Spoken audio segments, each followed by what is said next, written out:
Yeah. All right. So let's get started. Welcome to week 3. Today we're learning about navigation, MVC, and delegation. So that's 3 big words. We'll be kind of just dissecting what these are today. And as you can see, kind of the pumpkin in the room, we have some pumpkins up here. So the ones that are, oh my God, sorry, the ones that are carved are not for grabs because we already worked on it. But this one is like non-carved. So we also have a carving kit, which I think is right there. Oh, it's right here. So the winner of today's Kahoot will be getting that if you want. You want it. Yeah. I'm sorry? Did you say something about that? Oh, okay. So yeah, hopefully that motivates you. It's pretty fun. We just came from carving the pumpkins earlier just now. So that's an extra. So hopefully you guys have fun with that. All right, so today's lecture content is navigation, MVC, and delegation. So in the past project that you should have submitted sometime today or maybe tomorrow or on Wednesday at least, kind of involved you building a single view app, right? You only really learned how to kind of create components and kind of place them on one view. And so today we're going to be talking about how you try to introduce more views, right? Surely the apps that you guys use have multiple views and is a lot more interactive. So that's what we're going to be talking about today. So before that, we do have a mentorship sign-up form. So previously you guys, did they do the interest form? Yeah. So okay, yeah. So you can go ahead. Okay. Yeah, so we finally have our mentors lined up. So now you could just scan it. We'll make an announcement about it later on the ed as well. But to reiterate, like the mentorship program is for you guys to kind of be in contact with one of our TAs, with somebody who's taken the course before, and just have somebody to reach out to for like questions on any like of the projects that you'll be having in the future. You could also it could be like as mentory or as non-mentory as you want. Like you could just meet up, you could just ask some questions on the project. So you could like meet up, grab some coffee and stuff. But yeah, please feel free to sign up. Also, if you have any questions for the project due today, I'll be sticking around after to answer any of those if you guys need. But yeah, please do sign up for our mentorship program. Cool. So yeah, make sure you sign up, or at least check out the lineup of mentors we have. They're very cool people. So yeah, so first thing before we move on, there's this resource called WTF Auto Layout. It stands for Why the Failure. The idea is that sometimes as you're working on P1 or P2, just P2, or projects in the future, when you're working with kind of these constraints, sometimes you get this really cryptic error telling you, oh no, your constraints are wrong, right? But you don't know how to kind of narrow it down. So what you can do is you're going to go to this website. It's called wtfautolayout.com, and you just copy and paste like a certain snippet of the error, paste it in, and it'll give you this very nice kind of infographic of like what like the error is, and hopefully that can help you debug. So just putting that resource out there. Okay, so moving on to the bulk of today's lecture. Kind of picking up from where we left off last week, we talked about how we set constraints and how we lay out things on the screen.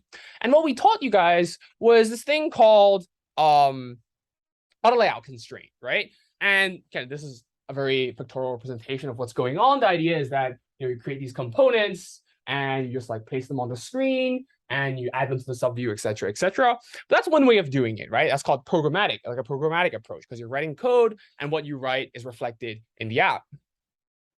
There's also another way of approaching this, namely Swift UI, and that is a rather new way of kind of building iOS apps. It's pretty cool, right? In terms of like the setup stuff that you have to write is a lot less, but there also are some functionalities that you can't do with Swift UI that you can do with UIKit. And later on, we will be having guest lectures from Han, actually, about kind of how to use Swift UI. So if you wish to use Swift UI for your hack challenge, feel free to do that as well. And finally, there's storyboards. So I'm going to spend 5 seconds on the slide, but storyboards are cool, right? It's nice if you like do projects by yourself.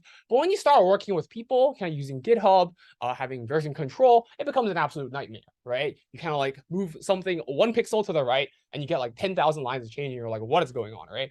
And the reason why is because the way kind of the storyboard is, this is way more than 10 seconds. But the reason why is because the way kind of a storyboard is represented is is very similar to HTML. It's kind of like boils down to this thing called XML, which you guys don't really need to know. But the idea is that it just kind of specifies exactly where everything is. And sometimes you don't really care, right? I want to know where things are relative to other things. And which is why we're teaching programmatic layouts, which is, it's more scalable and it's also more applicable because most people, if like you start working on larger projects, no longer use storyboard. Okay. All right.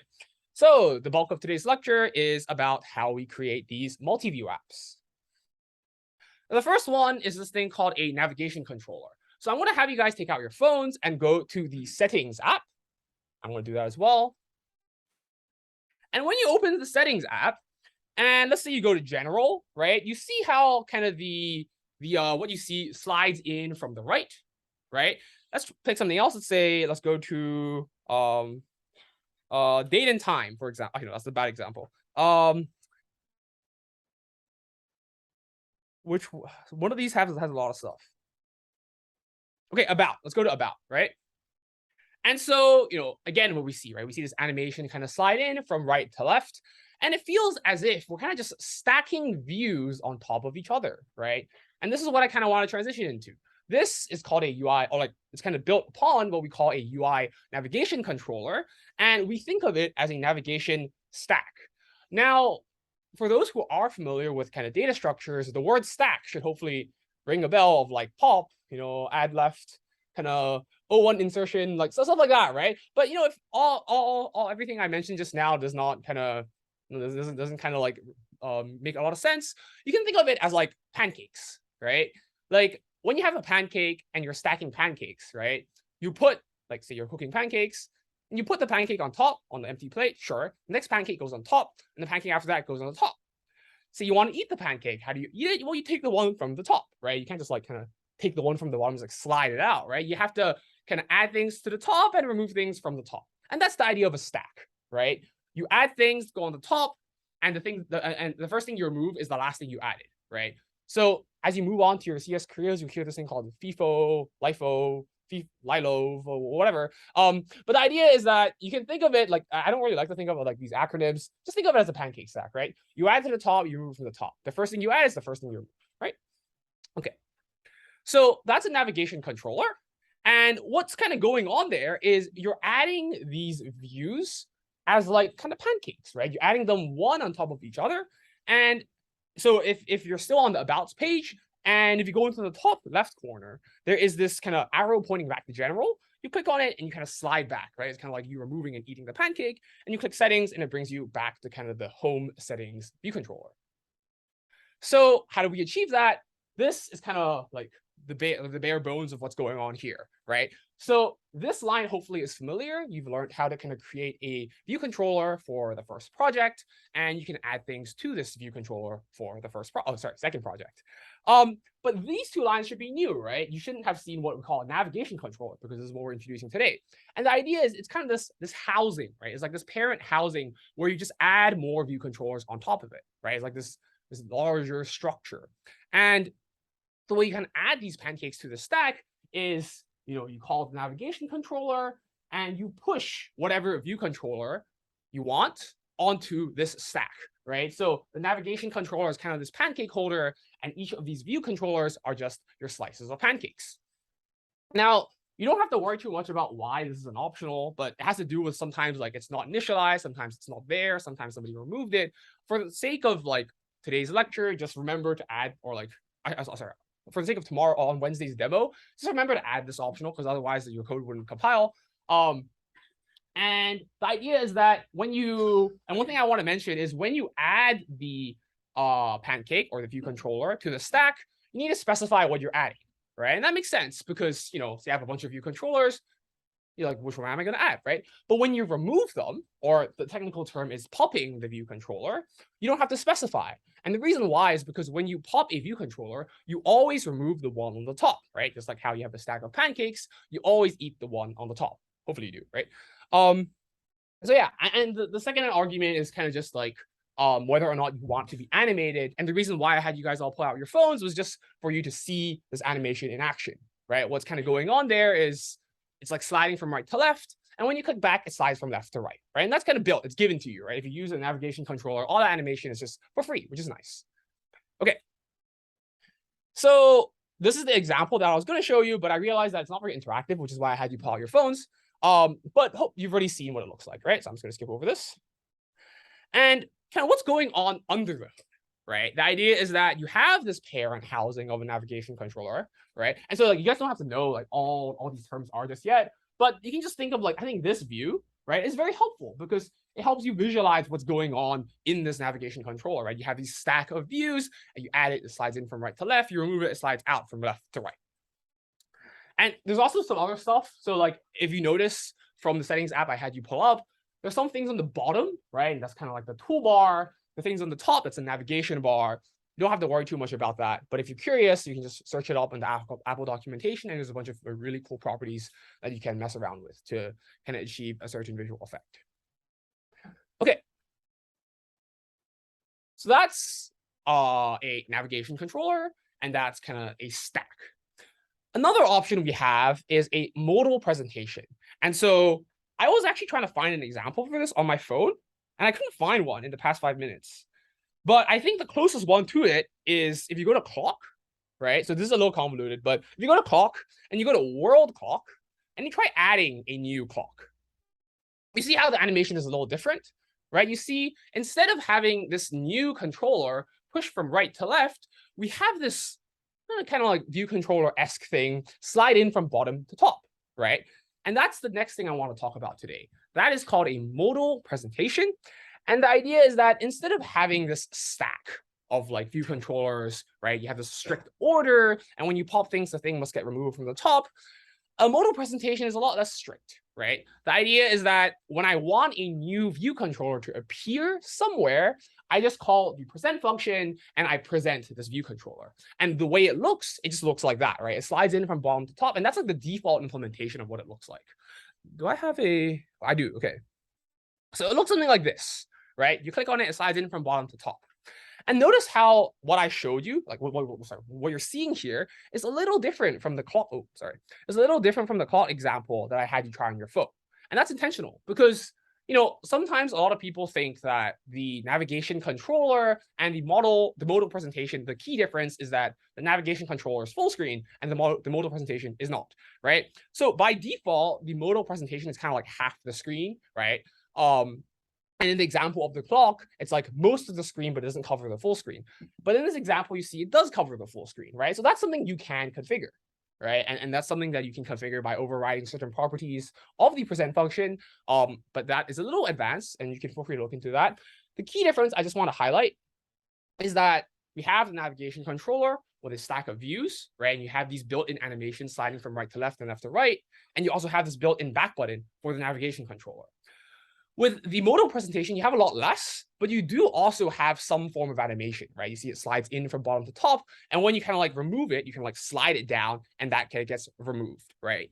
So the more technical term, the idea is that the process of like displaying the view controller is called presenting, and the process of kind of removing it, kind of getting rid of it, is called dismissing. Okay, so there are a few things I want to talk about here. First of all is when you're presenting it, right? The view controller, again, you must specify what you're presenting, right? But when you're dismissing it, only one can be alive, right? When you present a new one, the old one just gets removed, right? So the dismiss function will always just remove whatever is active. So you don't have to pass in whatever view controller is there. And the animated is just, if you want it to be animated, if you want it to look cool, usually you say yes. And then the completion, now you don't know what a completion is, but you can think of it just in terms of like what you understand the English word completion to be. The idea is that when the action finishes, I want to do something, right? So for example, say I want to present this clock screen, right? And I want to play like a music. I'll play like confetti, like wee, like very well done, right? So what you would do is in the completion, you would like write some code and play some song. I would play some sound, right? And similarly, if you want it to be like boo, like when you dismiss it, then you would also add that snippet of code into the completion, right? And that's kind of like, it's not a key difference, but it's one like difference between kind of the modal presentation and the navigation controller, in that you don't have this native like dismissing functions, but you can just write it like whatever you want it to be. Okay. So those are the two main kind of structures or ways that you would have multiple view controllers. And it's like very it's very built out for you, right? Notice how you didn't have to like specify where you want the animations to be. You didn't have to specify like, like how you want the text to look. A lot of this is just given to you. And that's the kind of the whole purpose why we have these frameworks, namely UI Kit, that provides you these built-in functions and controllers for you to use.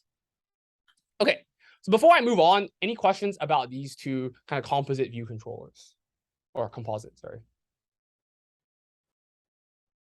Nice. All right. Okay, so we talked a little bit about how we want these views to look.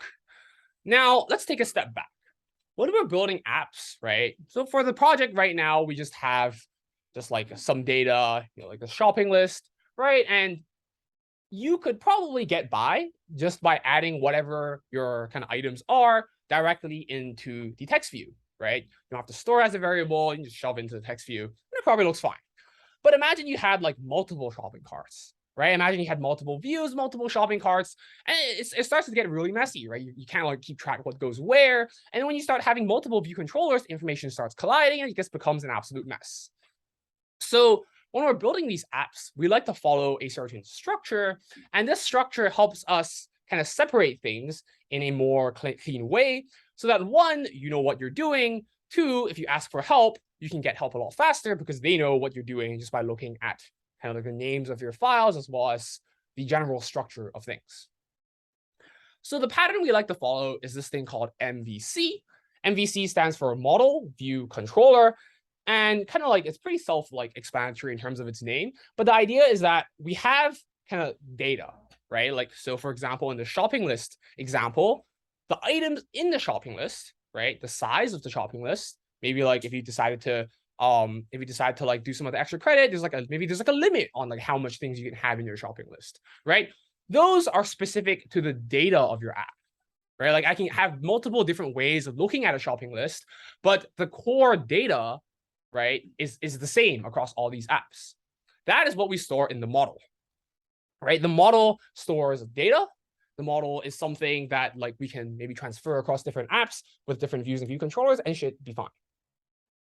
And similarly, the view is in charge of just presenting things, right? So a lot of that is basically what you had to do for the second project, right? Where you can create these UI components, these labels, these buttons, these text views. These are all views, right? You just look at them. And in fact, so technically, right, some of the functionality for the button. So remember how if you implement the button, you have to add a target and you have to write a function for that. That is kind of edging being non-view territory, right? And the reason why is because, sure, right, the button is something we present on the screen. But when I click on the button, there's some complex behavior, right, that goes on, right? Maybe it like checks how many things are in my shopping cart, and then it kind of updates my model, right? So that kind of like behavior that crosses from view to control, view to model, that is what the role of the controller is, right?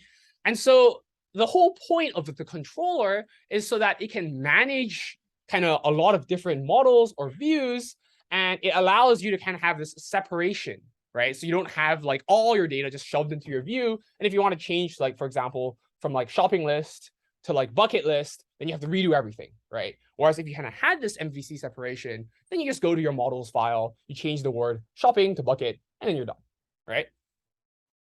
Okay, so that's the idea. It's a very high level idea. We'll be showing you more about how you want to like be thinking about these, maybe even like having separate folders for a model, for a view, for a controller in the demo. But just for now, just remember MVC stands for Model View Controller. Model stores your data, view stores the things in your views, and controllers handle kind of the complex logic that goes on behind the scenes. So let's go into a quick example. I noticed that actually the Ithaca Transit may not be the best example because I don't know how many people you guys use this, but the idea is in Ithaca Transit, you can think of it as like Google Maps before like transportation. We have these buses, right? Like there's like different 30, 32, 92, whatever you take, right? Those are different buses, and they have their own routes, right? They kind of go like routes not in a backend sense of like handler routes, but like bus routes, right? And those are specific to buses, right? That has nothing to do with our view, has nothing to do with the logic that we present in our app. So those belong in the controller. Oh, sorry, not the controller, sorry, the model. And so we would create these bus as well as these bus stop objects, and those kind of store the core, like the data for our app, and those would be what we put in the model folder. Now, if we think about the functionality of Ithaca Transit, or if you haven't used it before, think about like Google Maps when you're like navigating from place to place, right? If you want to see kind of a list of the bus stops, right? It's kind of like right now you haven't learned of it, learn about it yet, but it's called this like table view controller, right? It has like a bunch of entries, right? That is to do with the view, right? It's something you see. It's something that you kind of constrain on the screen, and it doesn't really have much to do with the fact that it's a bus app, if it's like a grocery app, if it's a bucket list app, right? That's the view. Now, finally, probably the most important part or the most complex part is the controller, right? Say I'm like at CTB and I want to go to Helen Newman because I want to play ping pong there, for example. I need to calculate, right? What is the closest bus stop from where I'm standing right now, and which of these buses can bring me to Helen Newman? And that is kind of the role of the controller, right? It handles this complex processing, the logic, where most of your code is going to be written, probably where most of the code is going to be going wrong. That is the controller. Okay. All right. So that's just quickly going over what MVC is, as well as the kind of a quick example of going through how you would think about it and what an example of each of these are. Any questions about this? Cool. Very nice. All right. So now we're going to be moving on to probably the most confusing topic that people say from like past offerings of the course. So if you have any questions at any point, feel free to stop me, raise your hand. I'll try to go as slowly as I can. But this topic we're going to now be talking about, and this is the last topic of today's lecture, is delegation. Now, you feel free to read the slides ahead of the time, but the idea of delegation is that you're passing information from one view to another view, right? Pretty simple in terms of like the idea of delegation. And sorry, not view, view controller, right? So like a view controller is kind of like a view plus a controller, like stuck together, right? But if you have a more complex app, say like Eatery, Ithaca Transit, like Mint, right? Those apps tend to separate views and view controllers, sorry, views and controllers into like separate files. And in fact, they do even more of like a niche division into MVC, where it's view, model, and then controller, right? But you don't have to know about that. So when I talk about view controllers, you can think of it as just like a view plus a controller. But for the sake of kind of like most of the projects we'll be doing like in the course, in the state of this course, you can probably get away with having your views and controllers be in the same file, because a lot of the logic that you kind of do to process things will eventually be passed back into your view. And so like putting it in the same file is convenient, but just have it like, just know that, if you were to kind of have the app scale, right? If you're going to maybe make a startup out of it, it's always better to separate kind of these logics. Okay. So, okay, back to delegation, right? So we're passing information from one view controller to another view controller, right? So the example, say, is I go to settings, right, on my phone, and then I go to software update. I think somebody mentioned that, right? And I update my phone, right?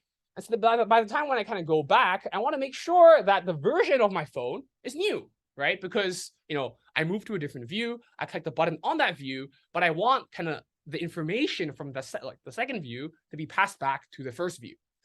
That is the purpose of delegation, right? That is basically why we have delegation. And this is probably why a lot of people get confused about it, because it's like confusing, right? You're passing information left and right, and like, where is it going? So first of all, how do we do this communication, right? We can't just like have like files be like reaching into other files and just like calling functions however they want, right? It's going to get very messy. So we have structure, right? Like a lot of things, structure is good. And in the structure, we have this thing called a protocol. That should be bolded, my fault. But a protocol, if you've taken Java before, if you've taken any other languages like C++, is basically a template, right? It's basically you can think of it as like a blueprint, and it's a way for views to communicate, and they kind of agree on functionality. So for example, I'm not going to give an example because it'll be like 2 or 3 slides of examples.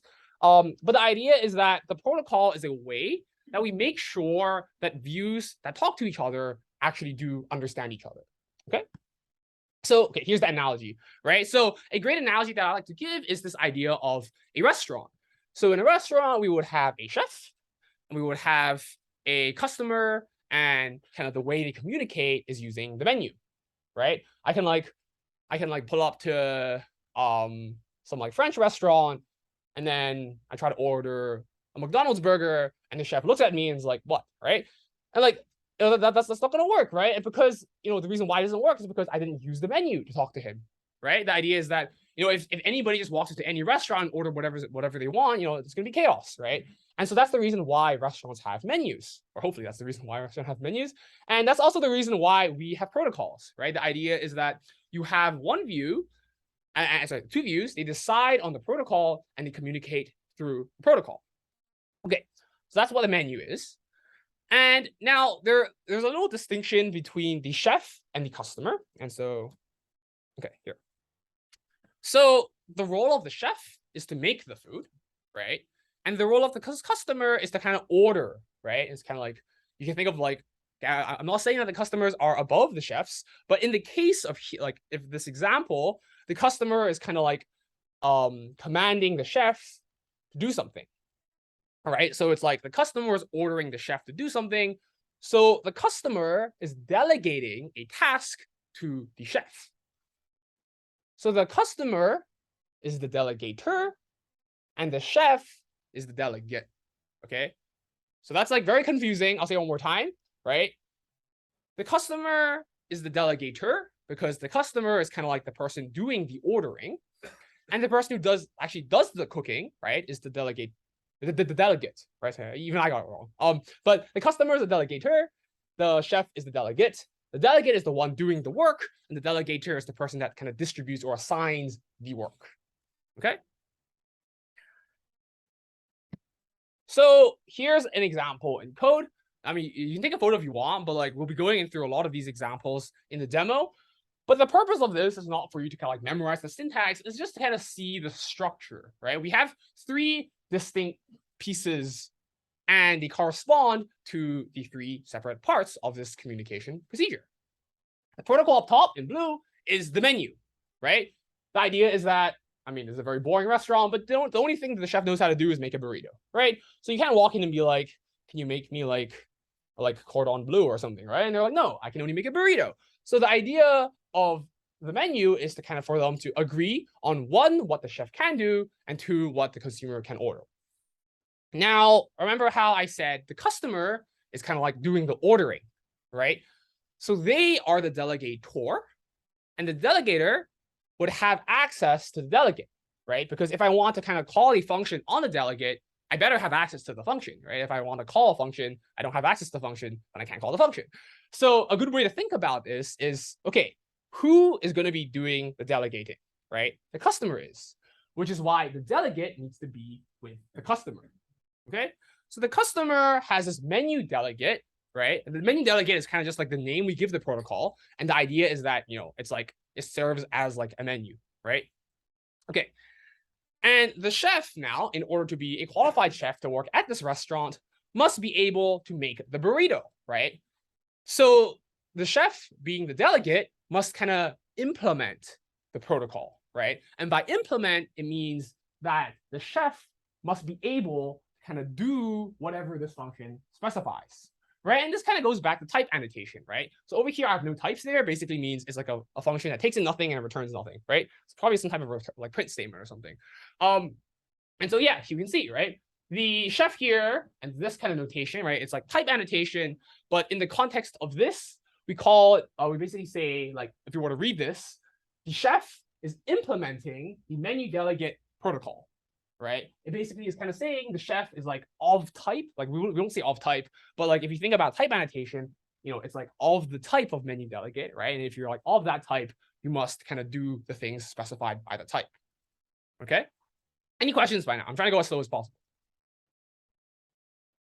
Either everybody understands or nobody understands. So, okay, hopefully that's a good signal. Okay, so, the chef is kind of implementing the protocol, and now the customer, right? The customer has access to this delegate, right? And this delegate is of type, oh, I'm leaving this thing. Okay, the delegate is of type menu delegate, right? So, if you think about like the projects that we've given you, when we create this like tasks class, right? The tasks class has certain functions in it, but we can only call the functions that we specify in the tasks class. So over here, the customer, when it has access to this delegate, can only call the make burrito function. Okay, cool. Any questions? Nice. All right. So hopefully everybody understands this.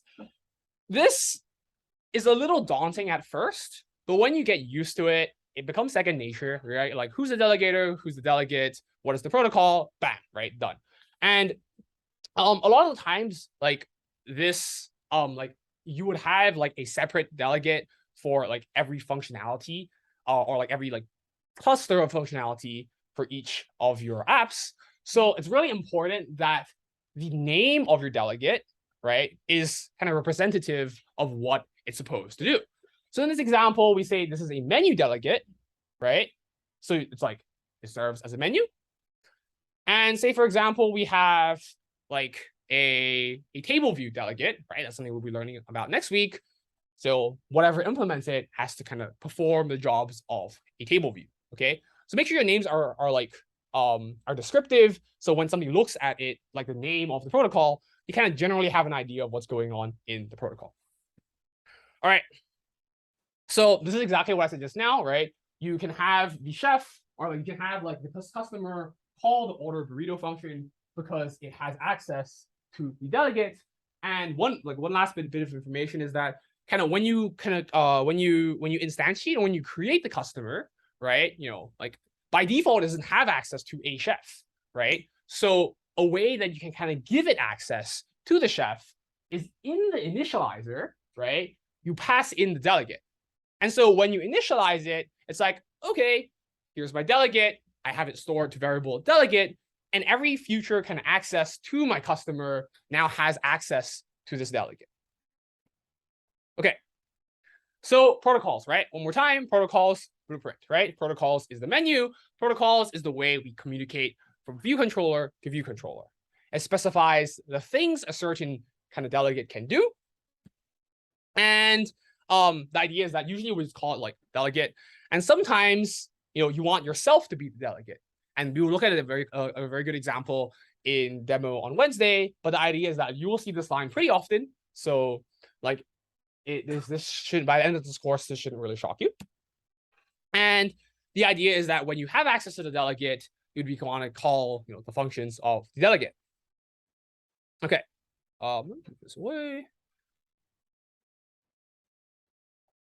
Oh, yes. So sometimes, okay, if you don't have an initializer that takes in the delegate, another way of doing it is you can just set the delegate later on. But notice how if you specify like a class has it having certain types or having certain like attributes, but you don't like assign it a value, Xcode is going to complain, right? Because it's, you know, what you're saying is that, you know, I'm creating a class, it should have XYZ, but it's missing XYZ, right? So one way to kind of suppress this error is you add this weak type, and that's basically saying, you know, just like don't look at it for now, right? Like only check when I access it. You don't have to know too much about this, but like the idea is that if you choose not to have your delegate in the initializer, you know, say for example you want to initialize it later on, or say for example the delegate is not created yet, and like when I'm creating this object, then this is another approach you can take. You set the delegate as being weak, right? Meaning you kind of don't check it just yet. And then later on when you access it, you know, make sure you set it before you kind of call its functions. Okay. All right, so that's what I'm saying here. And that's it. So today's lecture went surprisingly smooth. I was kind of expecting questions. If anybody has any questions, feel free to ask. But if nobody has questions, we'll be moving on to the Kahoot. Yes, hello. Yeah, so, okay, weak has to do with the type. And if you were to like search up the specific like technical definition, it has to do with the way like it's like addressed in memory. But the idea is you can think about it as like, for now, I don't care if it exists or not, right? When I'm creating the when I'm creating the class. So for example, if I'm creating this other view controller, right? I'll do like other view controller, open parentheses, some things in the initializer, close parentheses, right? If you didn't pass in the delegate in the initializer, and didn't have this weak decorator, it'll yell at you, right? Because what you're saying is I'm creating a other view controller, but I don't have a delegate specified, right? And that's not okay because it's an attribute and you must kind of tell it what it is. But say, for example, you don't know what a delegate is, right? Say it's like you're still creating it. Say it's like a network request. You're waiting for the result, right? A way you kind of circumvent this is you add this weak decorator. And you're saying, okay, I know that I don't have it just yet, right? But, like by the time when I call like other view controller dot delegate, it will be there, right? So just don't check it just for yet. And like weak is the sense that like it can exist weakly. Okay, this is not a technical definition. If you're curious about the technical definition, you can Google it. But like this is a way of thinking about it. And does that make more sense? Okay, cool. Yes. Mm-hmm. Oh, so yes, it's in the same folder, but so say for example here, right? The customer class is probably going to be in like the customer like model file probably, and the chef is probably going to be in a separate file, right? So like in terms of being in the same folder, yes, it's going to be in the same project, but like these will exist in different files. Now, if you want access to the menu delegate, you need to find the protocol in this one in this file, and you'll have access to the menu delegate. Or if you want to access there, you put it, right? It doesn't really matter. It's kind of like if you define these public classes accessible everywhere. So it doesn't really matter where you put the protocol. You can put it anywhere, right? But ideally it's in one of the two files. What does matter though is who has the delegate, right? And kind of going back to what we talked about just now, it's the idea of who's doing the ordering, right? Who needs access to the functions, and in this case, it's the customer. Okay, yeah. Oh, did I miss a statement? You can't put it anywhere in the project. You have to put it within the same target. Targets are basically groups of files that can recognize the presence of each other. And if you have like a massive project that like huge company, they may have a ton of different targets that may be compiled independently. So you just want to make sure that they're in the same target. You can make sure they're in the same target by going in the side panel and you click on the file and just checking the target. Making sure they're the same. Yep. All right, let's get into today's Kahoot. Nice. That was very smooth. I like it.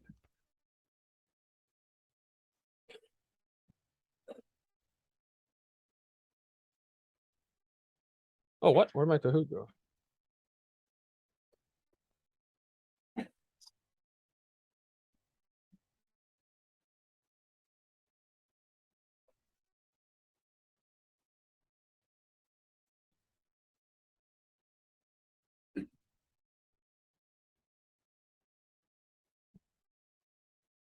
So yeah, the for those who came in late, the idea is that we have a pumpkin on the line. So yeah, we were having like a pumpkin carving social earlier, and we had a spare pumpkin. So the winner, so the top, number one person of today's Kahoot would be winning the pumpkin and the corresponding carving kit. I mean, have a very nice Halloween party. So yeah, that's kind of what's up for grabs today. Today's Kahoot may be a little more difficult, but I just really wanted to like drill in the idea of delegation, because if you really understand this will really serve you well, not only for kind of iOS projects, but kind of just understanding how files communicate with each other, right? How to separate your very, very large code base into like structured components is something that transfers across, any technical project. It may not even be CS, right? It could be like the way you put your folders in your room or something. I don't know. But yeah, okay. So yeah, make sure you use Internet ID. Yeah.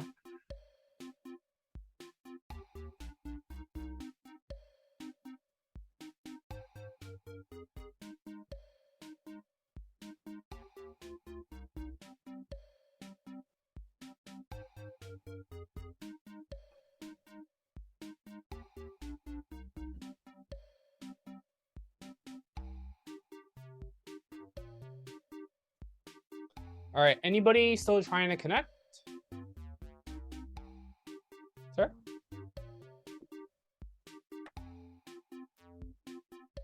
Are you still trying to connect? Oh, okay. All right, I'm gonna start soon. Anybody? Going once, twice. All right, let's start.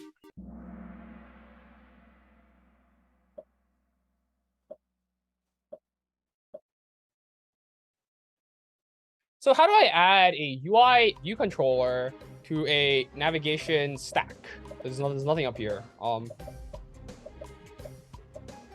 am I? Oh, my head. Sorry. So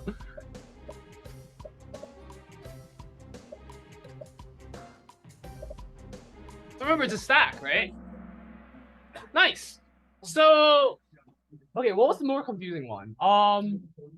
Yes. Okay. So the syntax for adding, this is a little like not that important because like, you know, if you just press period, it'll kind of autocomplete for you. But, you know, like I think it's good to think about it in terms of like the actual technical terms. And in the idea of a stack, you're pushing something to a stack on top.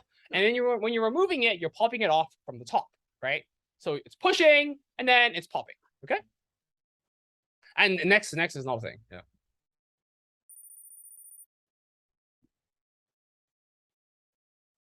So I kind of just said the answer just now, but how do I remove something from a navigation stack?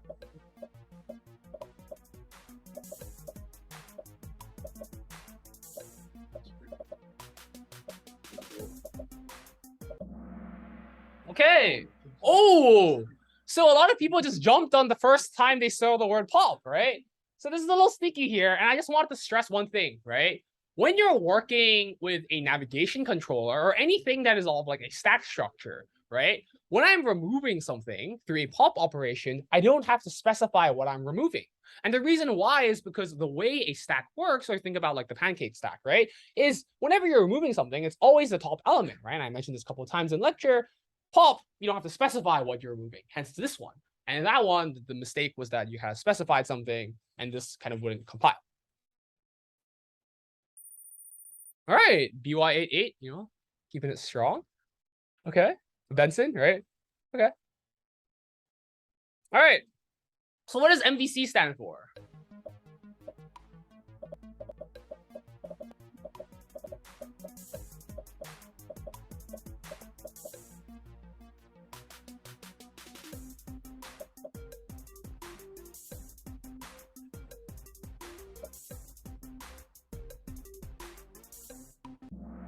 Nice, right? Model view controller.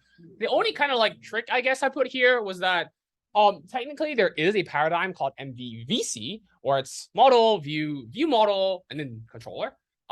Which is kind of like this, but I never really taught it. And for the size of our projects, we don't really have to care too much about that. All right. Oh, unfortunate, Benson. But we have somebody on an answer 3 streak. So yeah, you know, like one thing I want to talk about the way Kahoots work is that you don't have to get the answer like immediately, but if you get it like correct multiple times and you don't get anything wrong, then you have like a streak and the multiplier really kicks in. So yeah, just, you know. All right, so these are like true false questions, right? In the restaurant analogy, what? Oh, so this is not true false, what am I saying? Oh, but this is like a selection one, right? So what is the protocol for the restaurant analogy?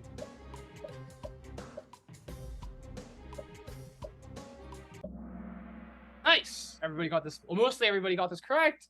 It's the way we communicate, right? The way the chef and the consumer communicates. It's also why I don't have to shame myself for walking into a French restaurant and ordering a Big Mac, right? There's a way of like kind of communicating. That's the role of the protocol, and that's also the role of the menu. Okay, last question. This is the true false question. The chef is the delegator.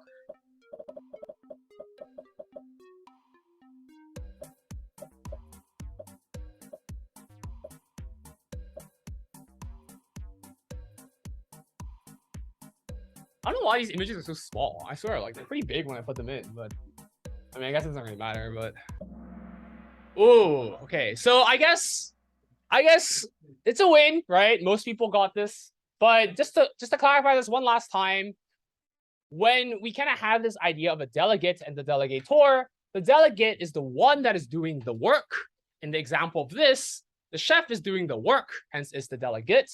Whereas the delegator is the one that's kind of assigning the work, right? Kind of the consumer is the one who decides what he wants to order. So the consumer is the delegator in this example. Okay, cool. So thanks for coming to today's lecture. Hopefully you learned about MVC, model view controller, and delegation. So the third project is out. You can feel free to have a look. But to kind of really ground the knowledge, we'll be having demo again on Wednesday. So hope to see you all there. Bye. Oh yes. Who won the pumpkin? Thanks for reminding me. I forgot. Okay. So YTA? Not you. Not you. Yeah, not you. ECT and 5 out of 5 in first place. EM326. So okay, hi. So yeah, come up with the claim your pumpkin. And yeah, thanks for coming to lecture today. Yeah.